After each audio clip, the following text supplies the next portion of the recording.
Hello guys, आपका study take Maharashtra board में हार्दिक स्वागत है।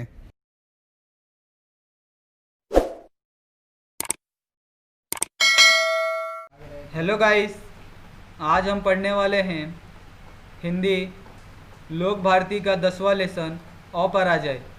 यह दूसरी इकाई का 10वां लेसन है और अपराजय यानी हार ना मानना कभी और खुद पे किसी को जीतने ना देना यानी अपराजय। और जो इसके लेखक है वो है कमल कुमार जी। अभी वह इस कमल कुमार जी, इनका परिचय किस प्रकार है हम देख लेते हैं। उनका परिचय इस प्रकार है। उनका जन्म 7 अक्टूबर 1946 अम्बाला हरियाणा में हुआ था। और जो ये लेखिका है कमल कुमार, उनकी कहानी जीवन के अनुभवों की कहानियाँ है, यानी वो जीवन के प्रति, जीवन हमारा कैसे बीतता है, हमारे जीवन में क्या क्या होता है, उसके ऊपर वो कहानियाँ लिखा करते हैं। इसमें आस्किति, आस्था, आशा और जीवन का स्पंदन है, यानी हमारे जीवन में आस्था, आशा, ये सब का जो भावना होती है उसके प्रति वो कहानियाँ लिखा करते थे। उनकी जो प्रमुख कृतियाँ है वो है पहचान, क्रमशः, फिर से शुरू आदि। ये उनके कहानी संग्रह है। अपार्थ, आवर्तन, हेमरघर, पासवर्ड आदि ये उनके उपन्यास है। अभी इस कहानी में उन्होंने क्या बताया है ये देख लेते हैं। ये कहानी एक वर्णनात्मक कहानी है, यानी मुंह से बोली हुई या वर्णों से की गई कहानी। जीवन की घटना यानी जीवन में कोई भी घटना हो, रोचक प्रभावी वर्णन कहानी है। प्रस्तुत कहानी के माध्यम से जो लेखिका है वह कहती है कि मनुष्य को प्रत्येक परिस्थिति का सामना करने हेतु तत्पर रहने के लिए प्रेरित किया है। और जो मनुष्य होता है उसे हर परिस्थिति, हर विषम परिस्थिति का सामना करने के लिए अपने आप को सक्षम बना लेना चाहिए, क्योंकि जब तक आदमी सक्षम नहीं होगा तो उसमें, उसकी दुनिया में या फिर अपने सोसाइटी में उसकी कदर नहीं होगी। इसीलिए वो कहते हैं कि अपने आप को सक्षम बना लेना चाहिए। अभी जो कमल कुमार जी हैं वो इसमें एक कृति करने के लिए कहते हैं। वह कहते हैं कि विद्यालय में आते समय आपके रास्ते में दुर्घटनाग्रस्त कोई महिला देखी, आपने उसकी सहायता की, इस घटना पर वर्णन कीजिए।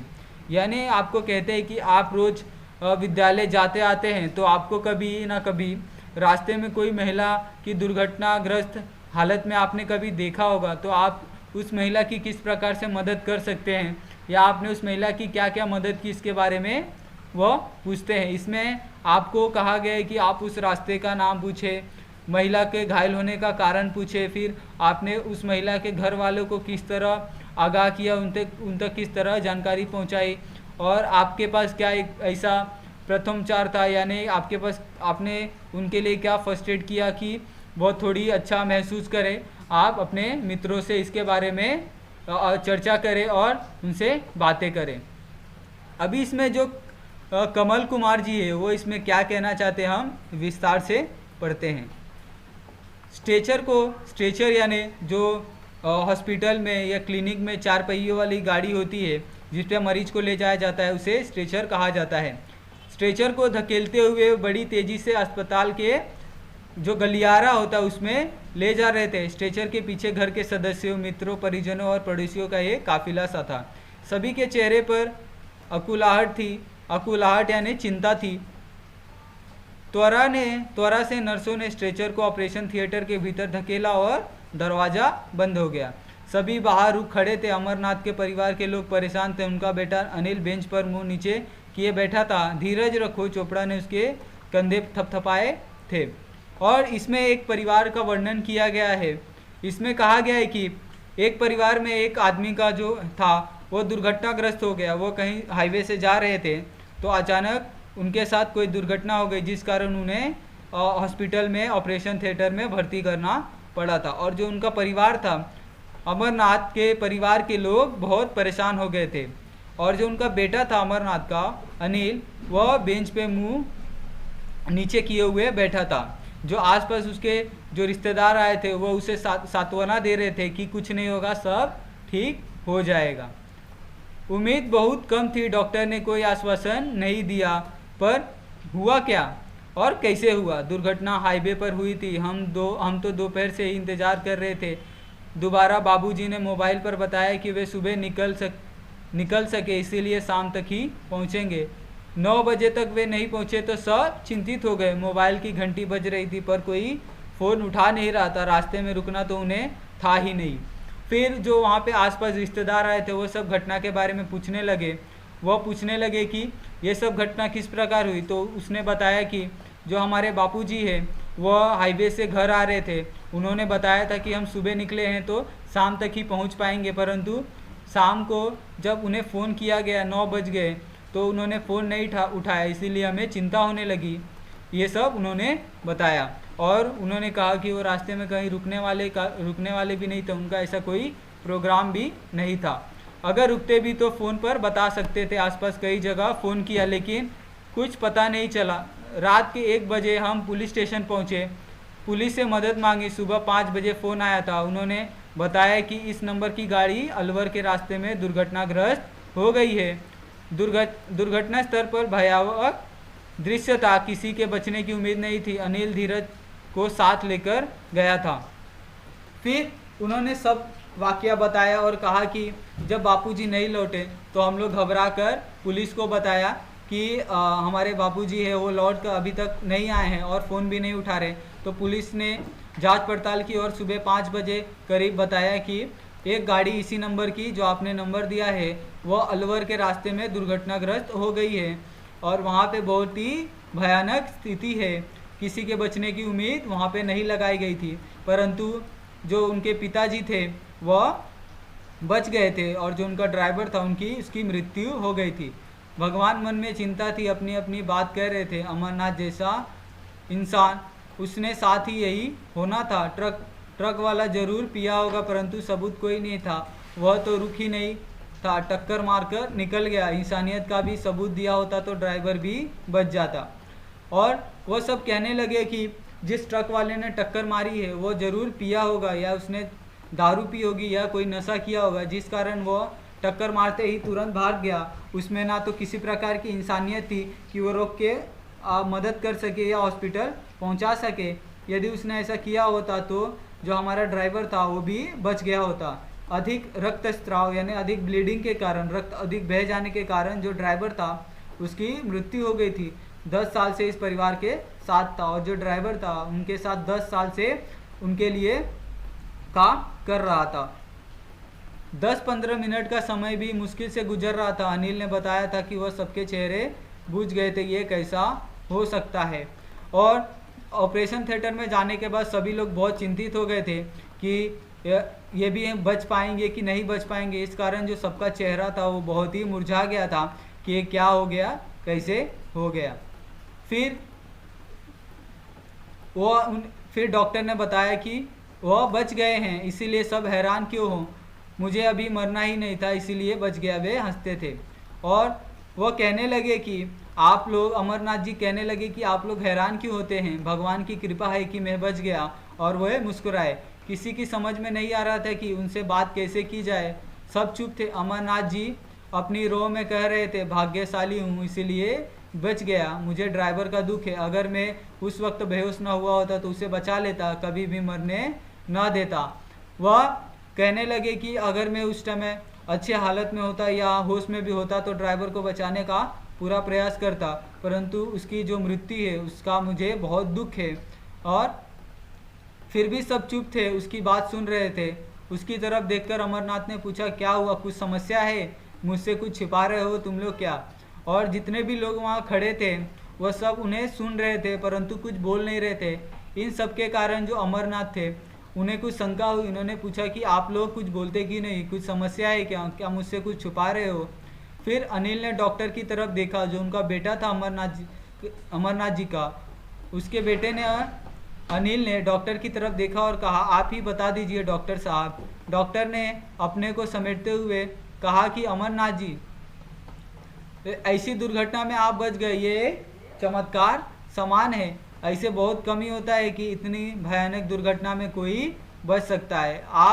अब आप ठीक हो जाए। लेकिन डॉक्टर अटका था, यानी जो डॉक्टर की झिलझिलाहट थी वो साफ नज़र आ रही थी कि वह रुक रुक के बात कर रहा था, यानी वो कुछ और छुपा रहा था। लेकिन डॉक्टर अटका था। हिम्मत जुटाकर कह दिया कि देखिए आपकी टांग बुरी तरह से कुचली गई है, बिना देखभाल के 4 घंटे आप वहाँ पड़े रहे, उनमें जहर फैल गया इसीलिए वह रुका था। यानी जो डॉक्टर था वो इसीलिए नहीं कह पा रहा था कि जो उनकी टांग है या जो उनका जो एक पाँव है वो बहुत बुरी तरह से घायल हो गया था, इसीलिए वह ये बात उन्हें नहीं बता पा रहा था, इसीलिए वह रुक रहा था, अटक रहा था। आपकी टांग काटनी पड़ेगी, नहीं तो शरीर में जहर फैलने का अंदेशा है। अमरनाथ ने अपने परिवार के लोगों की तरफ फिर डॉक्टर की तरफ देखा और हंस पड़े। और फिर जो अमरनाथ है वह अपनी जो टांग काटने की बात सुनकर भी थोड़े भी घबराए नहीं। वह उल्टा अपने परिवार की तरफ, डॉक्टर की तरफ देखते हुए हंसने लगे। उन्होंने कहा कि टांग ही तो काटनी है, काट दो। 60 साल तक इन टांगों के साथ जिया हूँ, खूब घुमकड़ी की है मैंने, यानी बहुत घुमा हूँ, देश में विदेश में, पहाड़ों पर, समुद्र के किनारे, रेगिस्तान में, पठारों में, सभी जगह घूमता रहा हूँ। जीने के लिए सिर्फ टांगे थोड़ी है, मेरे हाथ है, देखो उन्हें, दोनों हाथ ऊपर उठाए, मेरा बाकी शरीर है। उन्होंने कहा कि ये टांगे ही तो है, मैंने इनके साथ 60 साल गुजार दिए हैं, ये टांगों ने मेरा बहुत साथ दिया है हर जगह घूमने में, विदेश में, पहाड़ों पर, समुद्र किनारे। फिर भी सिर्फ टांगों के भरोसे में नहीं रह सकता, मेरे पास और भी मेरा पूरा शरीर है, मैं जी लूँगा, आप काट दो। वे खुलकर हंसे थे। डॉक्टर ने चैन की सांस ली थी। अनिल बढ़कर पिता के गले लग गया, बाबूजी बाबूजी। और जो अमरनाथ जी का बेटा था ये सब सुन के बहुत भावुक हो गया और वह बाबूजी बाबूजी करते हुए अनिल जो बढ़कर पिता थे उनके गले लग गया और बाबूजी बाबूजी कहने लगा कि मेरे पिताजी अब ठीक है। अब मैं भी चैन की सांस ले रहा था। अरे इससे ऐसा क्या है, मेरा जीवन मेरी इन 3 फीट की टांग से बड़ा ही होगा ना, फिर क्या है। और जो अमरनाथ जी थे वो कहते हैं कि जो मेरा जीवन है इन टांगों से तो लंबा ही होगा ना, क्या इन 3 फीट की टांगों से छोटा है मेरा जीवन, ये टांगे नहीं रहेगी तो क्या मैं जी नहीं सकूंगा, ये सब बातें वो कहने लगे। वो कहते हैं कि ये टांगे नहीं होगी तो भी मैं अच्छे से जी सकूंगा, फिर क्या टेंशन है। अमरनाथ जी की टांग काट दी गई, वे घर गए थे। एक स्वचालित व्हील चेयर उनके लिए आ गई थी जिस पर बैठकर वे घर में घूमते थे। स्वचालित व्हील चेयर यानी ऑटोमेटिक यानी खुद से चलने वाली जो व्हील चेयर होती है, यानी जिस मरीज का या जिस पेशेंट का पैर नहीं होता, वो चल नहीं सकता, उसके लिए व्हील चेयर की सुविधा होती है, वह उनके घर पे आ गई थी जिस पर वह बैठ के पूरा घर में घूमते रहते थे। अमरनाथ के कहने पर घर में कैनवस, रंग, ब्रश और ईजल इस सब सामानों का उनके लिए व्यवस्था कर दी गई कि वह घर में बैठे बैठे तंग ना आए, बोर ना हो। उन्होंने ईजल पर कैनवस लगाया था। वे हंसते हुए कहते हैं, देखो वर्षों तक मैं चित्रकार बनने और चित्र बनाने की सोचता रहा और आज जो मेरी टांगे नहीं है तब मुझे ये करने को मिला है, क्योंकि मैं बहुत टाइम से ये सोच रहा था कि मैं कैनवस पर चित्र बनाऊं या पेंटिंग करूं, पर मुझे कभी फुर्सत नहीं मिली। मैंने विश्व भर में कला दीर्घाओं में विश्व के बड़े बड़े चित्रकारों के चित्र देखे और सराहे हैं। मैं सिर्फ चित्रकारों के चित्र देखता था और उनकी प्रशंसा करता था, कभी मुझे चित्र बनाने का अवसर प्राप्त नहीं हुआ। पर जब भी मैं उन्हें देखता तो उन चित्रों में अपने रंगों के लगाए जाने की कल्पना करता था, फिर जो सारा संसार है वह परिदृश्य ही बदल जाता था।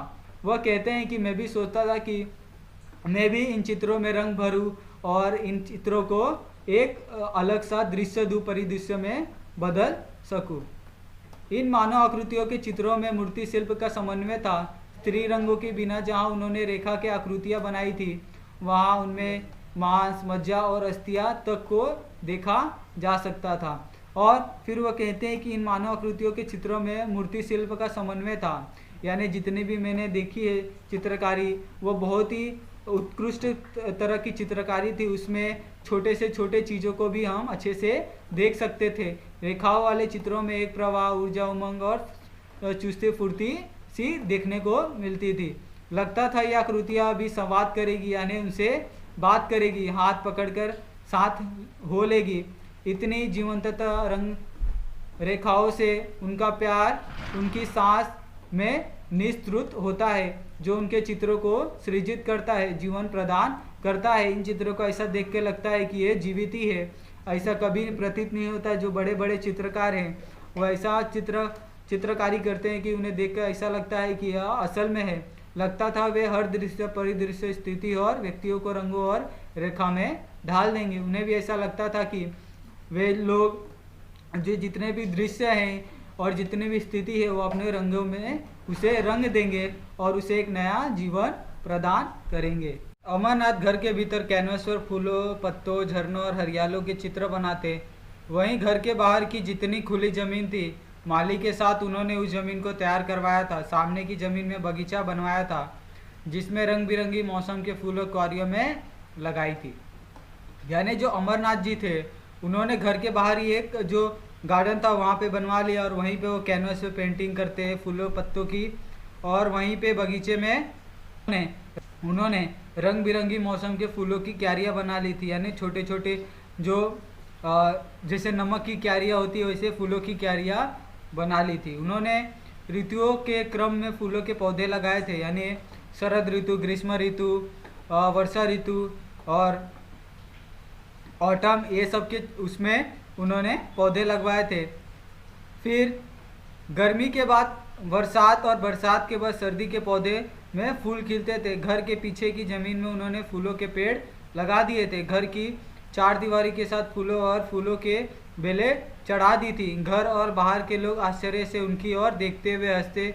मैं जीवन का व्याकरण बना रहा हूँ। जीवन के अछूते सच से शिखर पर चढ़ने के लिए सीढ़ियाँ हंसने लगते और उनके द्वारा किए हुए सजावट को और उन्होंने जो फूलों से पूरे घर को सजा दिया था, ये लोग देखकर उन पे हंसते थे कि ये क्या कर रहे हैं। ये सोच रहे हैं कि शिखर पर चढ़ने के लिए फूलों की सीढ़ी बना रही है, कहकर वो लोग हंसते थे।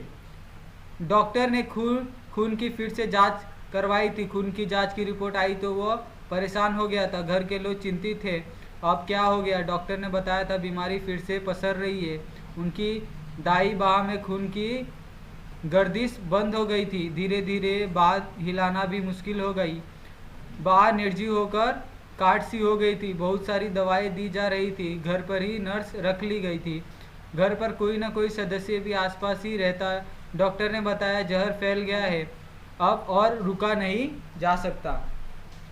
फिर जो उनका टांग काटा था एक्सीडेंट में, जो उनके टांग काटनी पड़ी थी जहर फैलने के कारण, उसके लिए उन्होंने फिर से जांच करवाई खून की कि अभी सब सही तो है, जहर और फैल तो नहीं रहा है। परंतु जो रिपोर्ट आई थी वो बहुत चौंकाने वाली थी। उनके खून में जो जहर की मात्रा थी वो लगातार बढ़ते जा रही थी, जिस कारण उनका जो दायां लेग था वो भी, उसमें भी खून के धब्बे पड़ने लगे थे और जो उनका जो हाथ था वो भी धीरे धीरे हिलाना मुश्किल हो गया था। बाद में वो निर्जीव सा होकर एकदम लकड़ी के समान हो गया, उसमें कोई भी हलचल न बची। और उन्हें इतनी सारी दवाइयाँ दी जा रही थी और उनके ट्रीटमेंट के लिए, उनके रख रखाव के लिए घर पर नर्स भी रख ली गई और घर का कोई एक सदस्य भी उनके आसपास ही रहने लगा। डॉक्टर ने बताया कि जो जहर था वो पूरे बॉडी में फैल गया है और अब रुक नहीं सकता। पहले से भी ज़्यादा भयावह स्थिति, बाँह काटनी पड़ेगी। घर के लोग सन्न थे, लेकिन फैसला तो बाबूजी को ही लेना था। वे वैसे ही हंसे थे। परंतु डॉक्टर ने कहा कि जो जहर है वो पूरे बॉडी में फैल रहा है, इसके कारण उनकी जो हाथ है बाईं वो काटनी पड़ेगी। इसके कारण वह सुनकर ये जो सभी लोग थे घर के, वो सब बहुत परेशान हो गए थे। परंतु जो बाबूजी थे वह इस बात से भी मुस्कुरा रहे थे। फिर आगे क्या हुआ, आखिर में जो बायां हाथ था वो भी उन्हें कटवाना पड़ा। सप्ताह भर बाद अमरनाथ अस्पताल से लौट आए थे। उनकी जो दाई बाह काट दी गई थी, उन्होंने जल्दी से बाएं हाथ से अपना काम करना पूरी तरह से सीख लिया। धीरे धीरे वे अपने सारे काम खुद ही करने लगे थे। उनके लिए खुले कमीज सिलवा दिए गए थे। वे पहले की तरह सामान्य लग रहे थे। अमरनाथ ने कहा कि कल मैं शास्त्रीय संगीत सीखना शुरू करूंगा। शास्त्री जी को सूचित कर दो कि वह कल से आ जाए। बचपन से मैं सीखना शुरू किया था, पर कभी कहीं सीखा था, बीच में ही छोड़ना पड़ा था। फिर उनका जो दायां हाथ था वो भी कट जाने के कारण वो बहुत ही मायूस हो गए थे। धीरे धीरे उन्होंने बाएं हाथ से काम करना शुरू कर लिया। फिर वो धीरे धीरे सामान्य स्थिति में रहने लगे। फिर वो उनकी एक इच्छा थी कि वह अपने जीवन में शास्त्रीय संगीत सीखे। उसके लिए उन्होंने अपने बेटे को कहा कि आप शास्त्री जी को बुलाए, कल से ही मैं शास्त्रीय संगीत सीखूंगा। बचपन से ही मैं ये सीखना चाहता था और मैंने कई हद तक सीखा भी था, परंतु मैंने इसे बीच में छोड़ दिया था। शास्त्री जी आ गए थे। अमरनाथ ने शास्त्रीय गायन सीखना शुरू कर दिया। सुबह का समय उनके रियाज का समय था, यानी वो सुबह प्रैक्टिस करते थे। दिन में शास्त्री जी आते थे, शाम को फिर अभ्यास करते। पहले रंग और रेखाएं थी, अब स्वर लहरियाँ थी। जब उनका सिर्फ एक टांग कटा था तब वो चित्रकारी का शौक पालकर वो चित्रकारी करने के लिए उत्साहित हो गए थे। परंतु जब उनका एक हाथ और काट दिया गया बीमारी के कारण, तब वो और मायूस हो गए। फिर उन्हें शास्त्रीय संगीत सीखने में रुचि आ गई।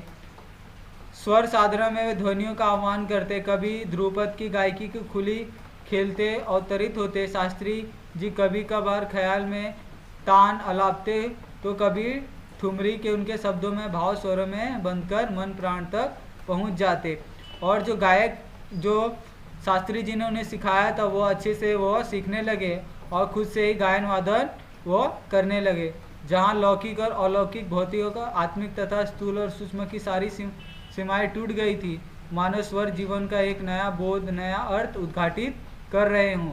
और फिर उन्हें संगीत से बहुत ही लगाव हो गया। वह जो बाहरी दुनिया है उनसे उनका नाता टूट गया और वह संगीत को ही अपना सब कुछ मानने लगे थे। इन सबके साथ ही अमरनाथ जी की डॉक्टर जांच अपने निश्चित समय पर होती थी। वे फिर बीमार पड़े, वही तेज बुखार, डॉक्टर के चेहरे पर वही चिंता, घर के लोग दुख से व्याकुल। अब क्या होगा डॉक्टर? उन्हें अस्पताल ले जाया गया। वे सप्ताह भर बाद लौट आए थे। उनकी आवाज़ जा चुकी थी पर उनकी आंखें हंस रही थी, वैसे ही हंसी जैसे कह रही थी, देखो मैं जीवित हूँ, मुझे चुनौती मत दो। जीवनानुभव और कला के अनुभव की एकात्मता का खोलता सच। उन्होंने जब उनकी टांग कटी, फिर उन्होंने चित्रकारी, फिर उनकी जब हाथ कटी तो उन्होंने गायन वादन का किया। फिर उनकी अचानक एक बार वापस तबीयत खराब हो गई। फिर जब वो अस्पताल गए तो उनकी आवाज़ थी, जो उनका स्वर था वो भी उनसे छिन गया।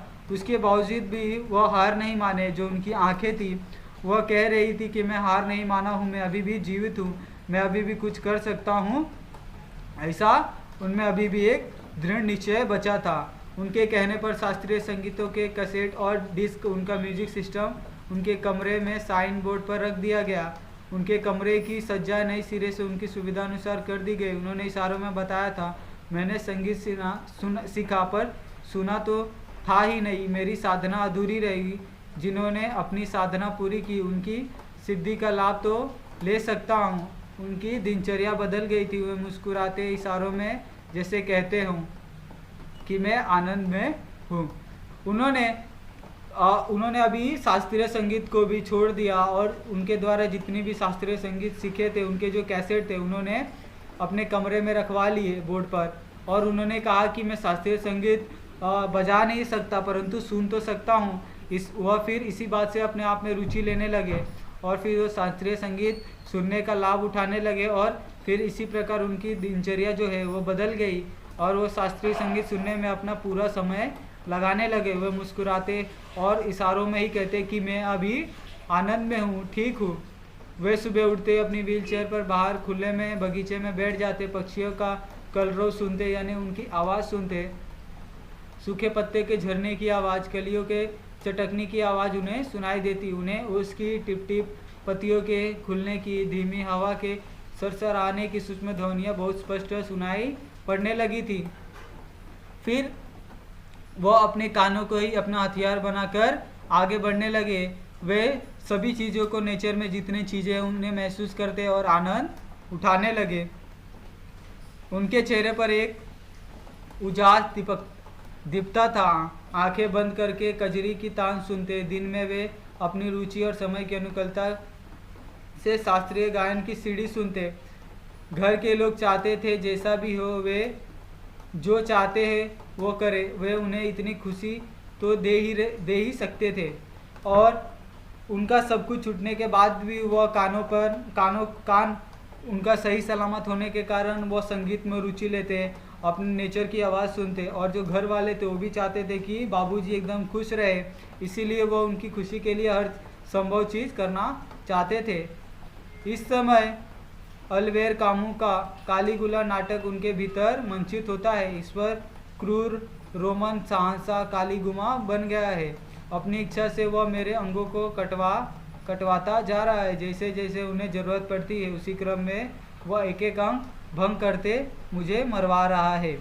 और जो उनके मन में एक सोच आ गई थी कि एक प्रकार का जो नाटक था कालीगुला नाटक, उसके अंदर भी किस तरह जो क्रूर रोमन सांसक कालीगुमा रहता है वह किस तरह से एक एक अंग कटवा कर जो सजा देता है, उसी तरह मेरे साथ भी ऐसा ही हो रहा है। भगवान मेरे एक एक अंग छीन रहा है, जिस तरह इस प्रकार कि एक एक अंग छीन कर वह मुझे मरवा देना चाहता है। मुझे कालीगुला के विरुद्ध एक शांत संघर्ष करना है, क्योंकि मैं जानता हूँ जीवन का विकास पुरुषार्थ में है, आत्महीनता में नहीं।